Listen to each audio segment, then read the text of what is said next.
Hello friends, ఈ video కనుక నచ్చితే ఖచ్చితంగా లైక్ చేయండి. మహాలక్ష్మి అంటుంది సీతతోని, నాట్యం చేయడం అంటే బట్టలు కుట్టడం అనుకుంటున్నావా, లేదంటే వంటింట్లో అలా అలా గరిటెలు తిప్పుతూ వంట చేయడం అనుకుంటున్నావా?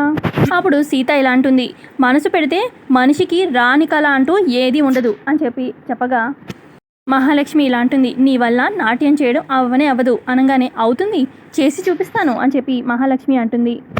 అప్పుడు మహాలక్ష్మి, అయితే పందెం పెట్టుకుందామా అనగానే, పెట్టుకుందాము అని చెప్పి సీత అనగా, అప్పుడు మహాలక్ష్మి, పందెం పెట్టుకుందాము, అయితే పందెంలో కండిషన్ ఏంటో తెలుసా, పోటీలో ఓడిపోతే నువ్వు రామ్ని ఈ ఇంటిని వదిలేసి వెళ్ళిపోవాలి అని చెప్పి మహాలక్ష్మి చెప్తూ ఉంటే, అప్పుడు సీత, సరే పందానికి నేను రెడీ, నేను గనుక ఓడిపోతే మామని ఈ ఇంటిని శాశ్వతంగా వదిలి వెళ్ళిపోతాను అని చెప్పి సీత ఒప్పుకుంటుంది ఛాలెంజ్కి.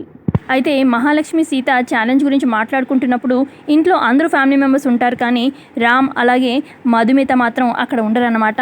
మరి నిజంగానే సీత ఛాలెంజ్లో గెలుస్తుందా, ఏమవుతుంది చూడాలి.